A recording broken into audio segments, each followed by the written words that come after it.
So with that notification, I would like to officially welcome you to Conversations in Science, hosted by the Buffalo Museum of Science. My name is Gabrielle Graham, and I am the Community Partnerships and Adult Programs Manager at the Buffalo Museum of Science. This presentation is recorded and will be uploaded to our YouTube channel, where we maintain a playlist of past Conversations in Science. With that being said, if you would like not to appear, please just contact me or keep your video off. Feel free to ask your questions throughout the program using the chat function just down on the bottom of your Zoom interface. So please ask questions here. And that is going to be our main mode of interacting through the program. Very good. Originally, these programs were held at the museum with organic conversations at the end, but we're very pleased to be able to reach a broader audience, not only with our presenters, but also with all of you tuning in. We'd like to thank RP Oak Hill Building Company for their continued support and presenting sponsorship of Conversations in Science. It's the support of our sponsors, donors, and members that enables us to continue our mission and to serve our community. This edition of Conversations in Science is also part of the virtual celebrations of Buffalo Navy Week. We are pleased to host a panel of midshipmen from the US Naval Academy. And we will have each one of them introduce themselves throughout the program. But with that, I will hand it over to Joe Mcgettigan, the director of the STEM Center. And I will ask Joe to unmute, and I'm going to spotlight him. Thanks, Gabrielle. I'd like to say welcome aboard to everyone. So we're here at the Naval Academy in Annapolis, Maryland. I'm Joe Mcgettigan, the director of the STEM Center, and we're really pleased to be with you all this evening to present this program on the principles of flight. Everything that you see this evening will be done by the midshipmen, who are students here at the Naval Academy. It's a four-year college program. And as Gabrielle said, they'll introduce themselves and they'll tell you a little bit about their majors and what they do here at the Naval Academy. Just like Gabrielle, we also have sponsors that I'd like to thank. Our sponsors are the Office of Naval Research and the US Naval Academy Foundation. Without their help and support, we wouldn't be able to do the programs that we do here. So I know you don't want to hear anything more from me. You'd rather see the midshipmen up here. So I'm pleased to turn it over to Midshipman Bominavio, and he'll introduce himself and tell you all about what he does here at the Naval Academy. Welcome aboard. All right, thank you, sir. Good evening, everybody. My name is Midshipman Bam. I am from Cincinnati, Ohio. I am a rising sealer here at the United States Naval Academy, located in Annapolis, Maryland. I study oceanography, and it's really nice to work with you all today. So today we're going to take you through some scientific principles related to flight, which will lead to an engineering project in rocket design. So before we begin, we're going to do a little bit of an experiment. And for this experiment, all you'll need is a strip of paper, and I'm going to switch the camera over so you can see my work.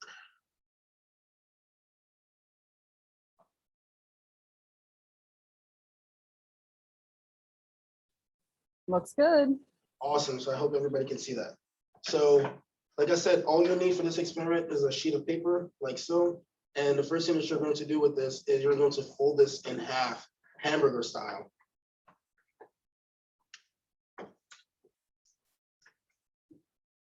Once you have that fold done, you're going to take a pair of scissors, and then you're going to cut along the half that you just folded.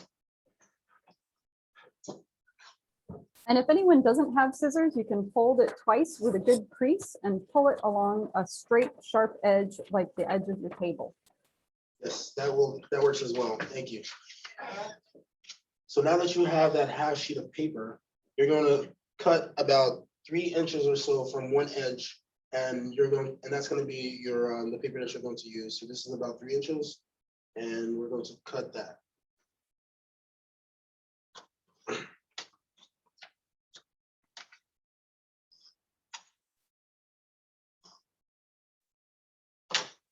And this is the piece of paper that we're going to use. So now I'm going to switch back. I'm going to stop sharing and switch back so you can see myself. All right, so now with this piece of paper, I want you to hold it vertically from the short end, straight up and down like so. And I want you to blow on the bottom of this paper, so blow right here. And I'm going to demonstrate it for you. So I'm going to do it like one more time so you can all see. So as you can observe, the paper moved in a direction of the wind that I generated. So I blew right here, and the paper went that way. So now, before you do anything else, what do you think will happen if I ask you to blow across the top of the paper? Say if I held the paper like this, do you think the paper will move down, move up, or stay the same? So what we're making right now is we're making a hypothesis. Take a second and do the survey, and let's see who gets right. Again, the question is, what do you think will happen if I take the paper and blew it right here in this direction? There should be a little notification that pops up at the bottom of your screen or maybe on the side, depending on your configuration. We'll just leave this poll open for another 30 seconds or so. We've got a couple of answers coming in. We've got a good handful of people on the call. We've got 2 scientists have answered the poll for us. So we'll see if anybody else wants to chime in. Again, We're going to close it very shortly. if I held the paper like this, would the and blew straight ahead, would the paper go down like this, move up, or stay the same? All right, so we've got our poll results. We've got 1 scientist that says it will move down, and 1 scientist says that something else will happen. So let's move on to our testing, right? Awesome. So let's test it out. So I'm going to hold the paper exactly like this, and we're going to see what happens. So I'm going to do it one more time.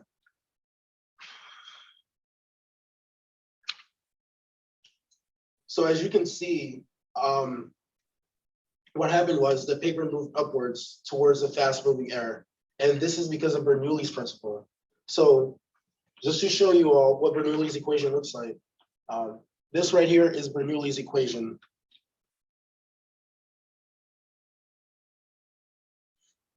This right here is Bernoulli's equation. But the important parts for us tonight are circled. And that's because the pressure and the velocity sum to a constant. And Bernoulli's principle basically states that high-speed air has low pressure and low-speed air has high pressure. So when you blow on the top of the paper with high-speed air, the pressure on the top of the paper is low. The pressure of the air underneath the paper is not moving and has higher pressure, which pushes the paper upwards. So I'm going to demonstrate that for you all just one more time. So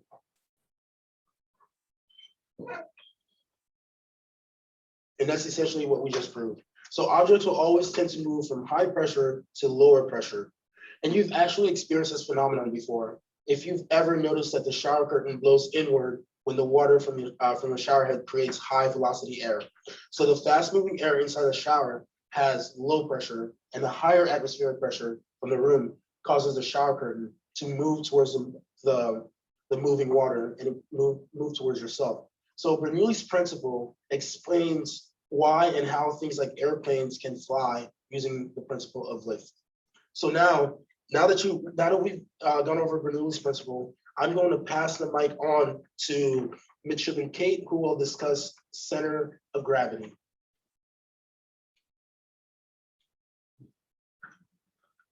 All right. Stepping in a hole here. Good evening. Thank you so much. Welcome, Kate. I'm Midshipman Kate Crothers. I'm a chemistry major here at the Naval Academy, and I am in my 2nd year. So I'm really excited to be working with you all tonight, and I hope that you get some exciting new information. Today, we're going to be going over center of gravity. So at this point, if you guys want to take out your straw or a pencil, you'll need a straw later, but if you don't have one on hand right away, you can always use a pencil too. The center of gravity, or the center of mass, is the point at which the mass of an object is concentrated. So it's the average location of the weight of an object. And this is a geometric property of the object. So you can find the center of mass with a regular or an irregular shaped object. And I'm going to share my screen with you guys so that you can see what I'm doing down here. There we go. So we've got our straw here. The simplest way to determine the center of gravity for any rigid object is to balance it on an edge. So I'm going to go ahead and use my finger. And once I have found that center of gravity, I'm going to mark it with my marker here.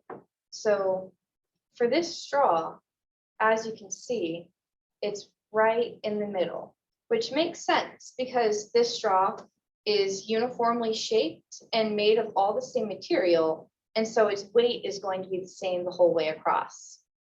And so just to show you guys again, your center of gravity is right in the middle for the straw. So when an object is in motion, its translational motion in flight can be completely described by following where its center of gravity goes. So any object in flight is free to rotate about the center of gravity, and it may roll, it may yaw across the vertical axis, or it may pitch on the horizontal axis. So it can do all three different dimensions. And when you're talking about something like an airplane or any other object in flight, you have to be aware of all of those different three dimensions. And since the object is free to rotate around this axis of rotation, it doesn't affect the translational motion of the object. However, it will affect the stability of the object and its ability to stay on its flight path. So in order to fly with stability, you have to control all three different motions here. And now I'm going to go ahead and invite Chris up so that he can teach you guys about the center of pressure.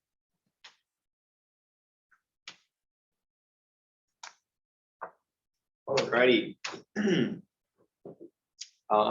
camera's on me. Yes. Okay, awesome. Sure. Good evening, everyone. I am Midshipman Chris Martineau. I am also a sophomore here at the United States Naval Academy, and I am a physics major. And so some of the things we've been talking about, I'm going to be learning in the next couple of years here. So I'm really excited to share with you guys today. Today, I'm going to be sharing with you all the center of pressure. So we just learned from Kate the center of gravity, right? And that's where the mass of an object, where it acts, the point through which the mass acts, right? And we learned about how when it's going in flight, how the object rotates around the center of gravity. So center of pressure, how we can find it is a little bit similar to center of gravity, but it's also kind of different. So the center of pressure that's where all the aerodynamic forces act through. So whereas, center of gravity, the weight acts through, or the mass acts through that point. For center of pressure, that's where all the aerodynamic forces act through. So that's where you have your drag and your lift and the forces like that. So we're going to get into it. I'm going to present my desk now.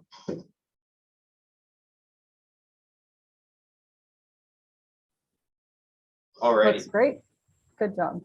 So for this project, what you guys are going to need is some tape. You're going to need a piece of paper. I'm going to use a bright piece of paper just so that you guys can see it very easily. Then you are also going to need some scissors. And you are going to need a straw and a marker. I like to use a Sharpie because that shows up very easily, but any sort of marker will do. Also, one thing to note is the paper, it's best to have a new sheet of paper as opposed to the one from beforehand, because you'll be using that in just a little bit.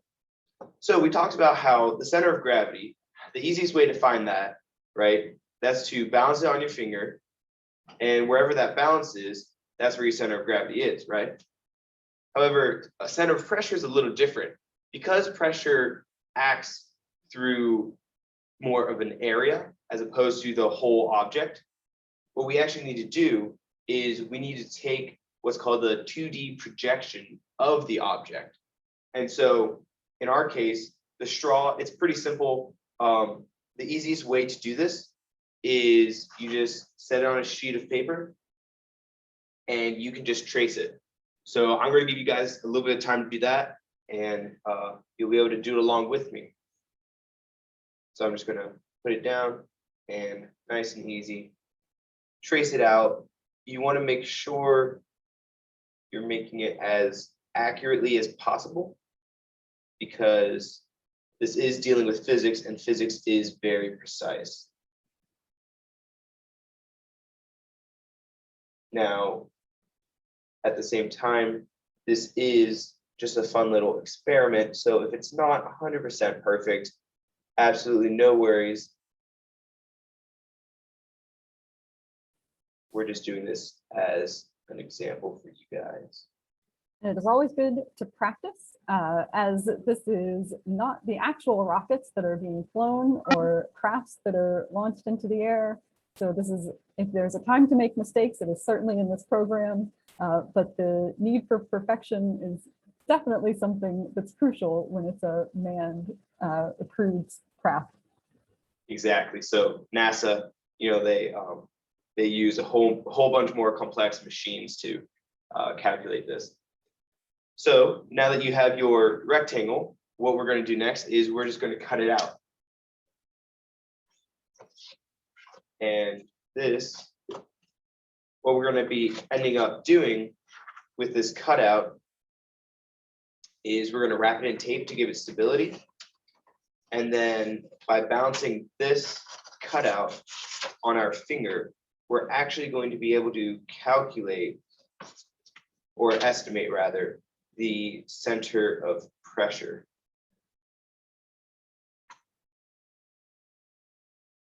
And calculating the center of pressure is a very important process, as I will show you guys in just a little bit. And then you guys will be applying this later and actually building rockets, which is really cool. So we have our rectangular cutout, but if I were to balance this on my finger now, it's a little hard to see because it's top-down angle, but it's really, really floppy, right? And we don't want that, because that's going to mess up the stability, and that might mess up our estimation of where the center of pressure is. So the best way to do that is take some tape, and we're going to wrap a piece of paper in tape.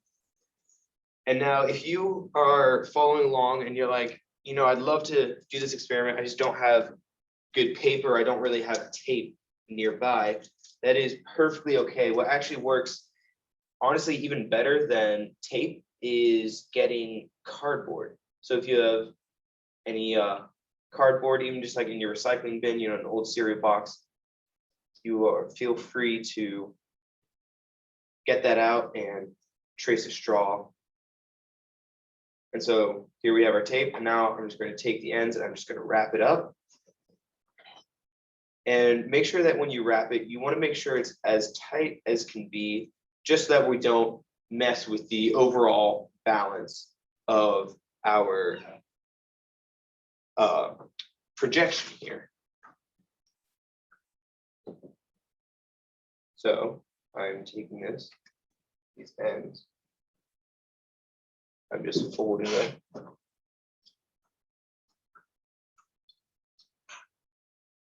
And so here I have my piece of paper, my 2D projection, and I've wrapped it up in tape, and it's a lot less flimsy. By shaking around, it doesn't move around all that much at all. And so what we're going to do, much like with the center of gravity, is we're just going to bounce it on our finger, and we want to find where it balances. So for us, for me at least, it so happens to be right in the center, which I will mark. with a Sharpie, if you'll remember the center of gravity, right, when we marked that on the straw, that was also in the dead center. And that's just because of the symmetry that a straw has about all three of its axes, right? One side is basically the exact same as the other side. And that is really good. However, for most practical objects, we won't have that kind of symmetry. And so that's when doing this calculation or this estimation of center of pressure is really helpful. So now that we've balanced this, what we are going to do is we're going to transfer this mark onto our straw. And we're going to do that simply by laying the straw right next to the 2D projection. And we're going to make sure it's all lined up perfectly. And then we're just going to transfer the mark. All right.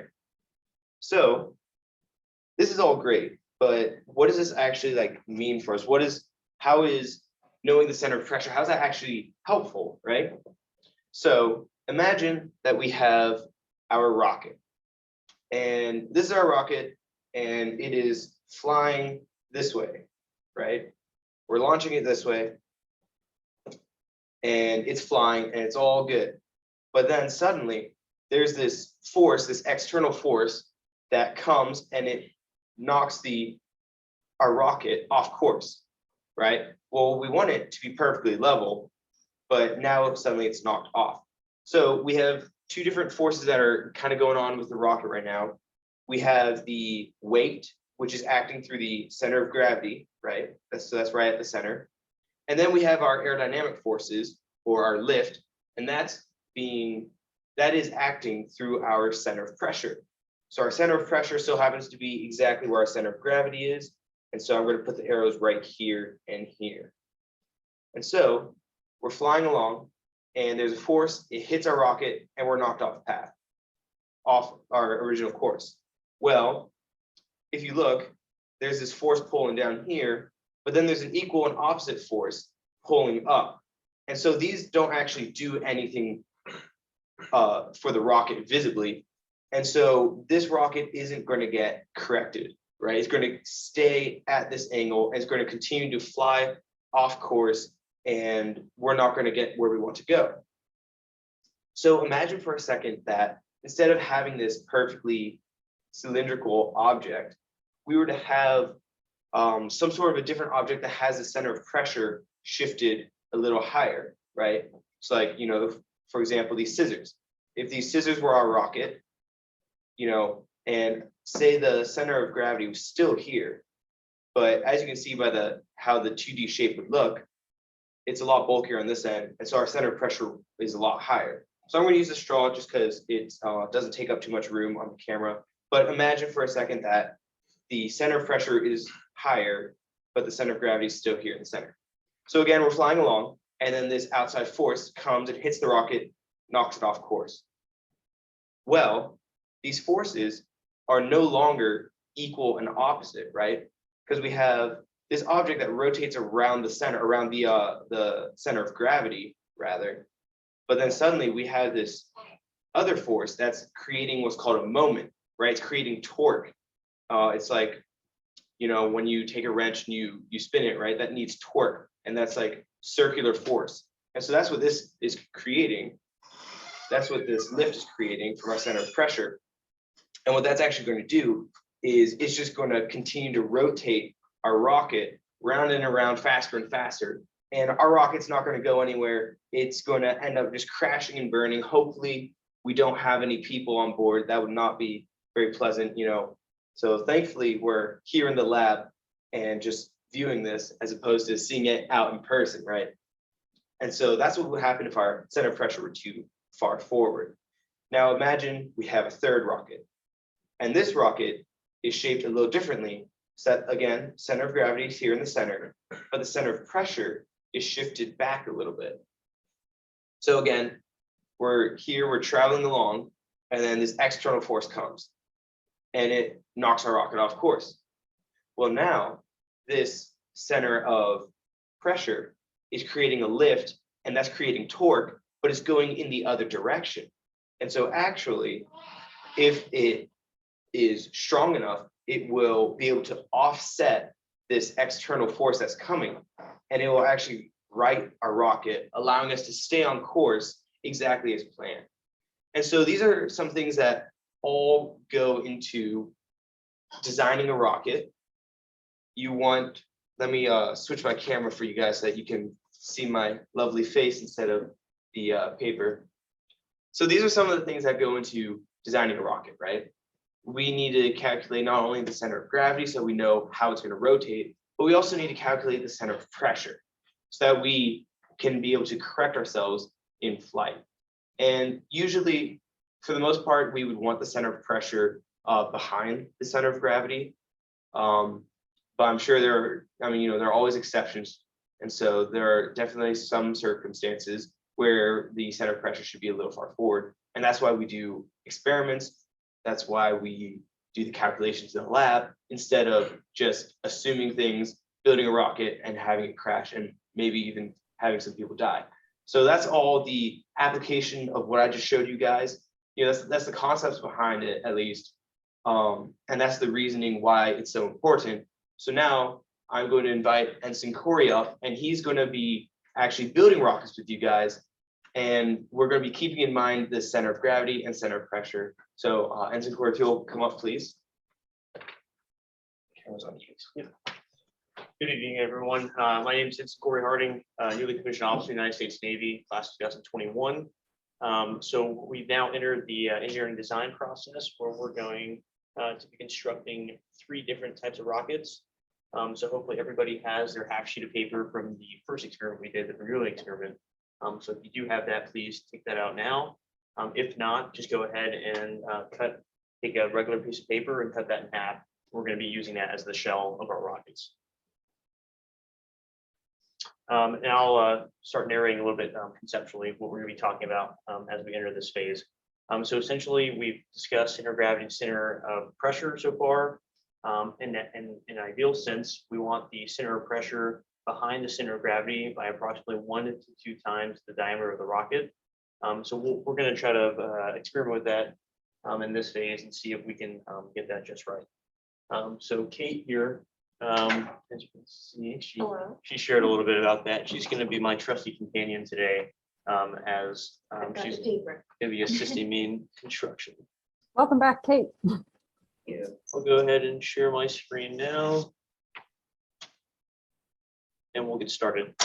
Okay, so the first rocket we're going to make is what's called the control rocket. So basically, we're going to take a straw. Oh, that's right. Yeah. So we're gonna. We have our half sheet prepped already, but if you guys don't, remember, go ahead and fold it in half and cut along the middle there so that you've got a sheet that looks like this. Exactly. And then you're going to fold in half like that.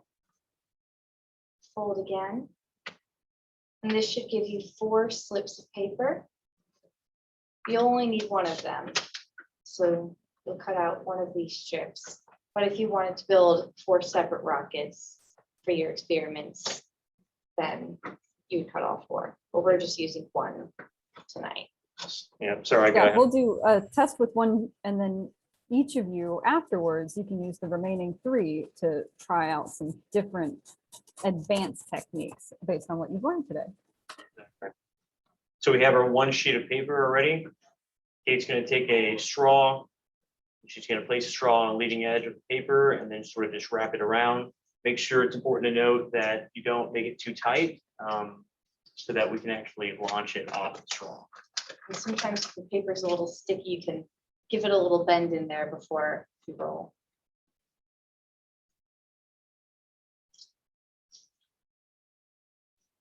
This.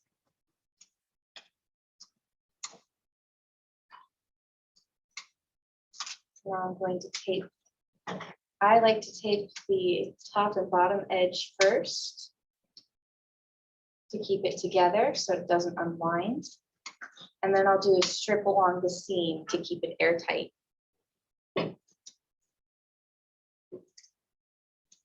just like think it's that. pretty important that our aircrafts are airtight, especially when we're doing pressure differential.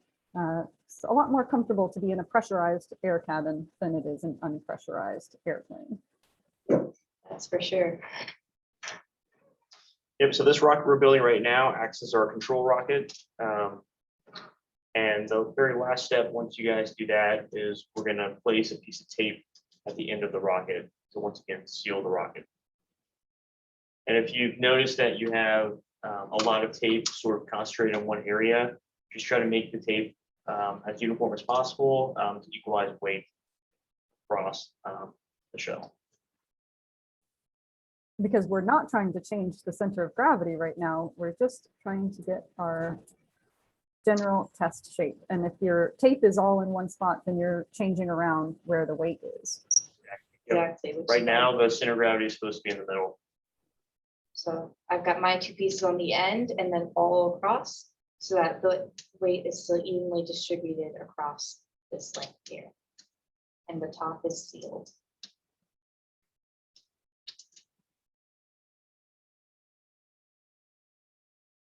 And then as Kate just did, she put the straw through the bottom up to the top. Make sure you don't break that seal, putting it in too much. If you need to cut your sheet of paper, you can a little bit. She has probably approximately about 1.5 to 2 inches off the top. That seems like that's a good length. Remember, this is the rocket here, the orange, and then the straw is acting as our launch pins. Right, and now we're going to stop sharing the camera and we will test this rocket out. Let's see if I can find my mouse. Yep, Kate's going to demonstrate. So what's important is maintaining the same angle of attack. That's the distance here. If you draw sort of a horizontal axis, y equals 0, and then the same angle of attack is important as we test these 3 different rockets. So I'm trying to keep about 45 degrees for mine here. And we'll go ahead and test this. Awesome. All right. Pretty far. And another good thing that you want to keep in mind is also using the same amount of breath for each of these tests. Yeah, so conceptually what we're talking about here is stability in flight. So right now the projectile is somewhat stable. It's pretty a low mass rocket right now with minimal variation right now. We just have the seal at the top. Now, what do you guys think? You can comment this, or we can I can ask this rhetorically. What do you think we can do to the rocket now to make it more stable?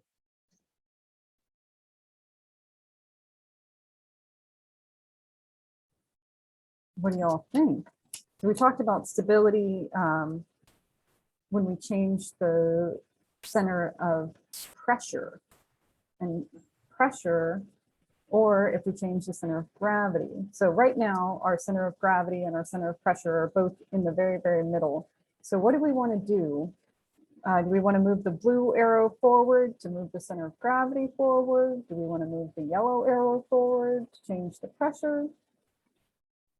You don't think? You seem like pretty pensive.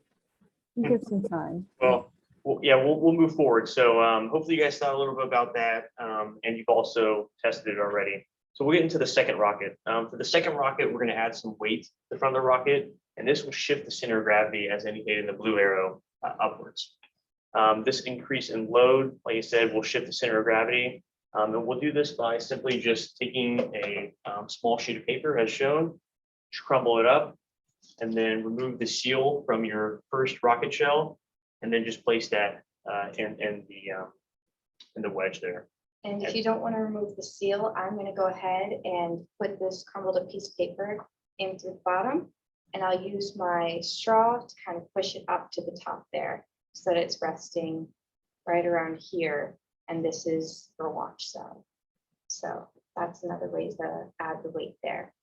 And once you've done that, just do a second check on your rocket to make sure that your piece of tape have remained attached to it, so you haven't broken that seal.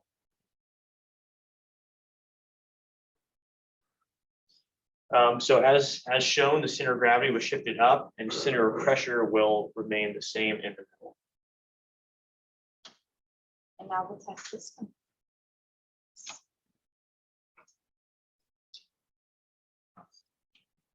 So now I've got weight up here, I'm gonna keep that same roughly 45 degrees. All right. Wow. That was a different result from our first launch. Yeah, so what were some of the things that you guys saw aerodynamically from the rocket? Did you see any differences in flight, the flight profile? Did it go farther, become shorter? What were some of your observations? Did it have a better arch when it went through? Was it a little less stable, more stable? I don't know about you all. It looked a little bit more stable to me. It looked sure of itself, like it knew where it was going. It had a very good curve to its flight path. Yeah, certainly. Okay, so awesome. Yeah, so the second rocket, right, we increased the payload a little bit. We added a payload and we increased the mass of the rocket. So you should have saw that maybe it came, you didn't compensate for the mass. It should have probably went a little bit shorter, but it should have followed kind of more of a parabolic path to it. And that's because we're actually making it more stable as we sort of experiment with the center of gravity and center of pressure. So the next and last rocket we're going to do is we're going to add some vertical stabilizers or fins to the rocket. And we're going to make 3 of these. So I'm going to use some cardstock because it's a little bit thicker, and I'm going to cut triangles. So I'm going to get about 1.5 inches, 2 inches of paper here. And I'm thinking I'm going to do 3 triangles. Roughly the same.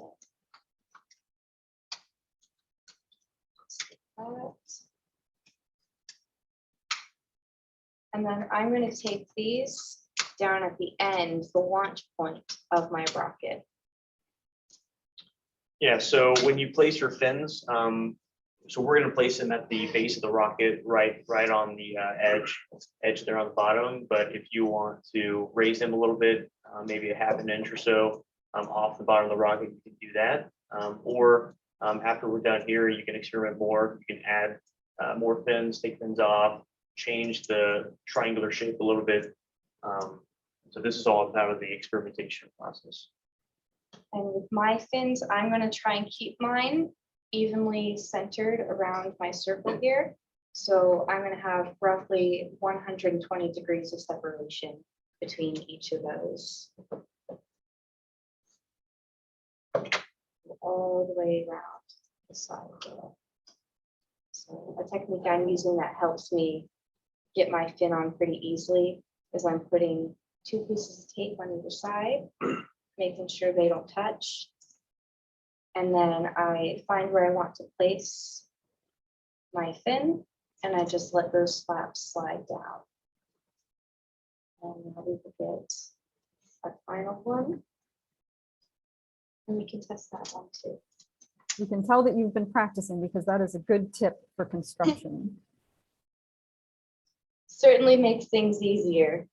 And for those of you following along at home, if you don't get it the first time, that is science. Test, try it again. Trial and error. Yes. And who knows, maybe you guys will discover an even better way to stabilize your rocket than we do tonight. If you do discover excellent ways of stabilizing your rocket, we would love to see those on our YouTube for the playback so other people can learn from you all as well.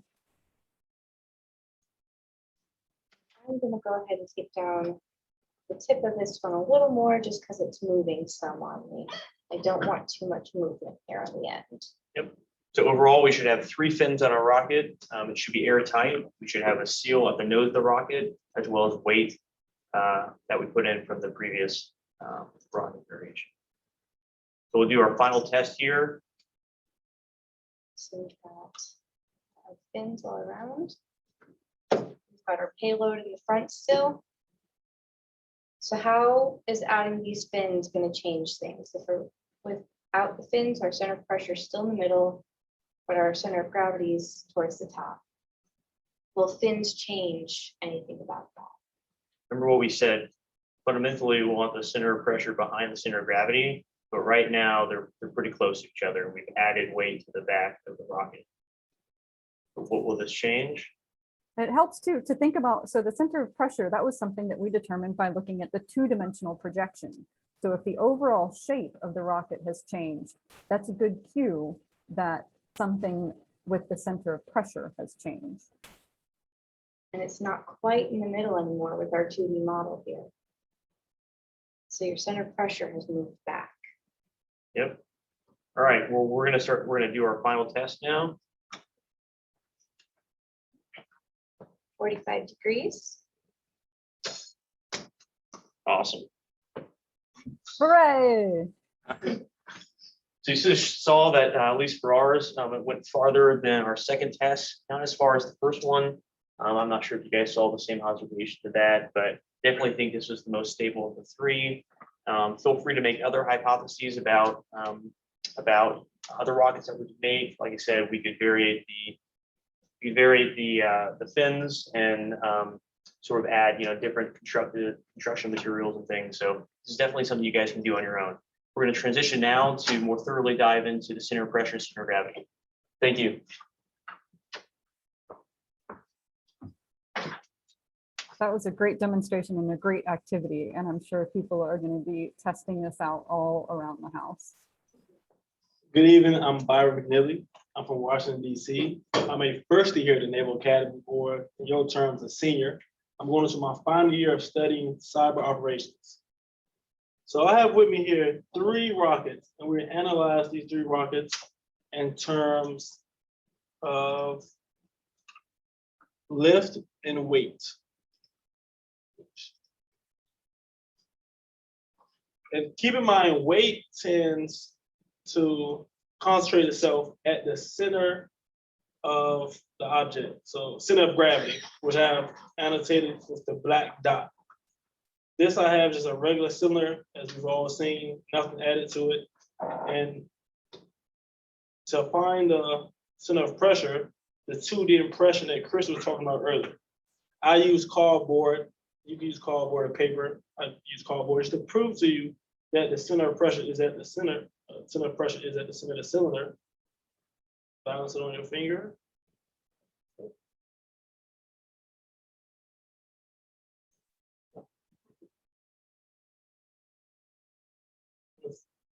About the center. And do the same thing for the center of gravity. So again, the center of gravity is the black dot, the center of pressure is the green. I don't know if you can make that out. And this is our least stable rocket. There's no restoring force, neither is there torque, but any instability introduced to this will remain. Our next rocket is still a cylinder, so the center of pressure will remain in the center, but I've added an earplug, a piece of an earplug at the tip. You can use paper or find any light object to put in there, but the black dot shifted up on the shaft, that the center of gravity moved. I will show you that. You see that bottom of my finger? It shifted up. And what you will notice that the center of pressure remained, which is in this scenario, we need to create a restoring force when rotation occurs. However, the center of gravity is relatively high on the shaft. This makes it more prone to the wind, especially with a steep launch angle. And our final rocket, I've added the earplug to the tip and also some wings. And the center of pressure we see has shifted up. With this impression, the 2D impression, is covered as well. Find the center of pressure, I have to balance this on my finger. We'll see it moved a little back. So the center of gravity has moved forward while my center of pressure moves back.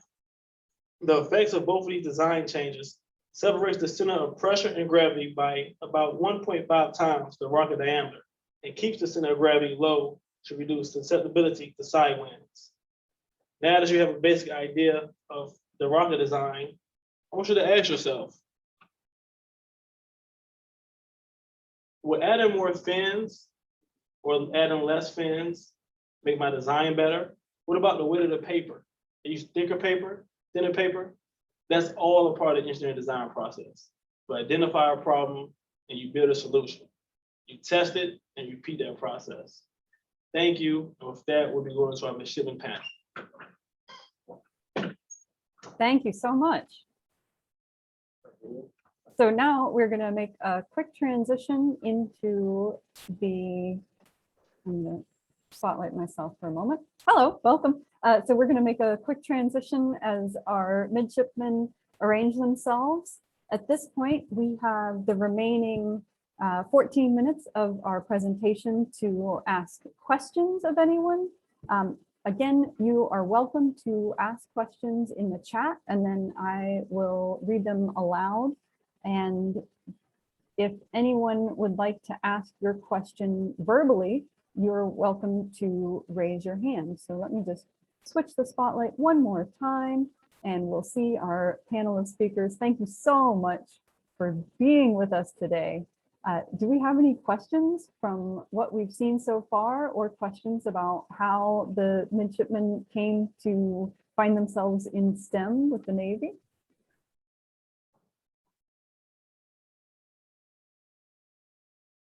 I know we do a little bit of testing on our own, changing the aspect ratio. I think I would like to start off with a question, and I'll just pitch it to each of you. Whoever would like to answer, who feels most compelled. Did you know which came first? Was it STEM or was it the Navy? Which one was more, which one kind of led you to where you are? Because you're really in this nice combination of both. Yeah, I'll start with this one. So I originally enlisted in the Navy right out of high school. So I didn't come here directly from high school. And the reason why I chose the Navy, and I looked at all the other branches, I wanted a career path that was more technical. So I always had like a STEM background since high school, and I wanted something that would sort of a job where I would be thinking, problem solving, creating, like troubleshooting, stuff like that. And thankfully, it worked out to the job that I did as an electronic technician when I was enlisted. Really gave me like a really cool glimpse into like all the possibilities of STEM. And then when I came here to the academy, I wanted to pursue a STEM major, and I settled on oceanography, which is a lot of problem solving, a lot of critical thinking, and a lot of math and science and programming and stuff like that. So Excellent, thank you. Yeah, I hate my liberal arts classes, so I was gonna choose to do that. So For me, my family has a big history with the military. So I've always wanted to be a part of the military, specifically the Marine Corps or the Navy. But throughout high school, I really started developing a love for STEM and just for math, especially. And so I decided I wanted to go physics. And then when I was looking around different colleges, I noticed that the Naval Academy, it offered the perfect blend of a really high level education. It was a STEM school, and also I'd be able to go into the military immediately after. So for me, it started with the military, but it was really a little bit of everything. So Excellent. Yeah, I would say, so I come from a military family as well. I would say it started with the military first, but I found that I enjoy math and science the most out of my classes through school. So really the academy was the best way to combine both military service and academia. Perfect. For me, similar to these guys, I have a military background. I think STEM specifically is what drew me in, but it was also a bonus that I'd be able to serve in the military, but I am hoping to go to medical school. And so that, like, the opportunities that you get through the Naval Academy to do things like that were just something that I couldn't pass up. Plus, I get to serve and to lead, which are super important for me. Excellent. My story is most similar to Bam's on the end. I actually served before coming to the academy. I enlisted in 2014, and my family also was in the military. My dads worked for the president. So the military background definitely influenced it, but also in high school, I was heavily involved in STEM. And I actually did cyber in the fleet, so it's natural for me to come here and study cyber as well. That's awesome. Thank you. Thank you, each. We also have a question from the audience. Kimberly would like to know what each of you would like to do in the Navy. And so Kate, you said that you want to go into medical, so I don't know if you want to build any more on that. That seems like you were anticipating the question. Yeah, so I'm hoping to med select or join the medical corps and eventually end up doing research and study on different parasites and diseases. Through the academy, that can be pretty difficult. So alternatively, I'm also considering, going Marine Corps. Excellent, thank you. I was a prior CT, so I want to stay in the intelligence field, go back to some cyber things. Yep, and so I'm the only officer here, everyone else is midshipman. So I've already service selected, so I've already found out what I'm doing. I service selected Navy pilot, so I'll be going to flight school soon. That's very exciting. Yeah. Congratulations, that's awesome. As of now, I really want to go Marine Corps, probably Marine ground, even though I think it'd be really fun to fly some helicopters.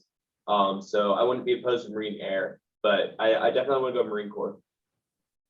I'm most likely going to go submarines, although I am still entertaining possibility of marine flight. So I would like to join the surface Navy, either as a surface warfare officer or as a surface warfare officer that works in the meteorological and oceanography community. So I'll be essentially a weatherman for the Navy. That's super cool. And so like there's a huge variety of things that you can do through the Navy, through the military, and this access to STEM can lead in so many different pathways. We've got another question from the audience. If you could do anything over in high school to better set yourselves up for STEM success at the academy, what would it be? Or if you wouldn't do anything different, what did you do that was most helpful? Oh, I'll take that question. A lot of things that I would do over. Starting off, I would take, so I took several AP classes, but I would take even more. And the AP classes, it's not so much that I would like want to do well. Obviously, like I would try to do well in all those classes, but I found that the AP classes are more similar to the pace of like what you would expect in college. So I would definitely like recommend for anybody who's about to like go into high school or is in high school to take more AP classes. My school also offered programming classes when I was in high school, but I never bothered with that just because I didn't really know anything about programming. No one in my family knew anything about programming. So I just like never like really like looked into it. If I could do high school over, I would definitely like take those classes more. Anything computer science, anything programming or coding, anything like that. That would definitely like help me a lot. More programming, yes, definitely. Sorry, something I would have done to improve in high school was not just trusted on, my intelligence, because I always did well in terms of like tests, but I would have really worked a lot harder to build good study habits and build a good work ethic, because you can be really smart and get your way through high school and come out really well. But once you get to college, even if you're super, super smart, it still takes a lot of work and effort to pass your classes and to do well. And it just makes life so much easier if you've already got that habit built into you, so that you're not struggling your freshman year like all your friends are going to be, because you've already learned how to study and how to do the work ahead of time. That is a great comment. And I will vouch for that as someone that had an easy time in high school and had not formed good study habits. Definitely get a routine down for yourself and find out what time of day works well for you, when you're at your freshest for thinking about different types of homework assignments. When things focus, when you're having a hard time. Yes. We've got a couple more questions. One, does anyone have a recommendation for a book or a place to visit to get kids interested in STEM? The Naval Academy. Naval Academy, make a road trip. Yeah. I'd say any of your local science museums would be a good place. I'm from Pittsburgh, so we have the Carnegie Science Museum. Obviously, Buffalo Science Museum if you're near Buffalo. As far as books go, the first thing that's come to my head are Andy Weir's books. He wrote the book that the Matt Damon movie The Martian was based on. Ah, So wrote a book called Artemis and he just released Project Hail Mary. I've read all of them. They're very good, very science heavy. By the way, if you're not like at least high school, don't read it because not only is the science hard to understand, it's not age appropriate for too young, but If you're looking they're for, very, very good books. They're some of my favorite books in the world.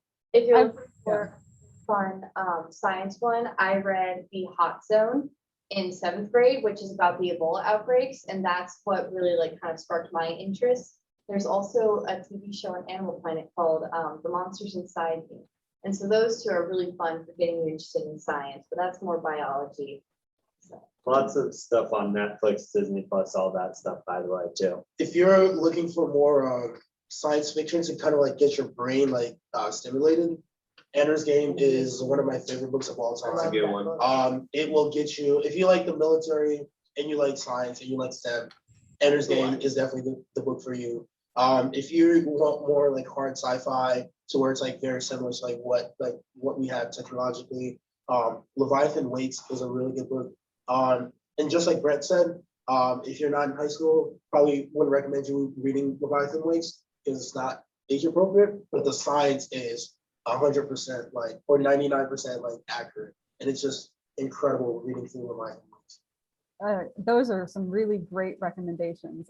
The Andy Weir books, I especially as a female reader, the Artemis book was amazing. You're like, if you think that you are very clever and that people around you need to catch up, Artemis is an excellent book to read for sure. We have one more question. We're coming to the end of our time. Are there any civilian jobs in STEM in the Navy? There are a lot of, like our director of STEM, he was prior captain, he retired, and now he's working in the civilian side, helping us lead the program. We have many civilians that help the Navy with our mission here, so there are opportunities. Yes. Naval Sea Systems Command is all civilian employees. The Naval Sea Systems Command, as well as Office of Naval Research. But it's also important to note, so we as midshipmen and then as an officer of the United States Navy, we're what's considered active duty. So there's sort of different tiers in the Navy, Department of Navy. I know Navy Nuclear Reactors also has a lot of decent civilian employee base. And that's I don't know that much about it because I'm not going into the civilian employee base, but and like Kate said, medical. Yeah, excellent. Those are all really, really good suggestions. Being in the administrative side, being STEM support for programs like yours, going into research, the Office of Naval Research is really exceptional. I really have gotten a lot of good information out of those recordings as well. So I will have to bring us to the end of our program. We thank you all so much for joining us today. I'm just gonna replace the spotlight for me or add me on here. That's what it is, so that you can see me as I'm talking. I'm not disembodied. We appreciate having each of our midshipmen, our active duty officers, officer one, ensign come on. We really appreciate the time that you took to prepare for this. And for everyone, you can stay up to date with other Conversations in Science series by checking out our website. This particular recording will be available on our YouTube channel, probably by the beginning of next week. I'm just putting a link in the chat for our series on our website. Our next Conversations in Science is going to be about cicada mania and brood X. So if anyone wants to learn more about what cicadas are doing or why they're doing it, and I think I saw some wry faces from our midshipmen because you all are in the path of brood X and you've probably heard a lot of the sound around that.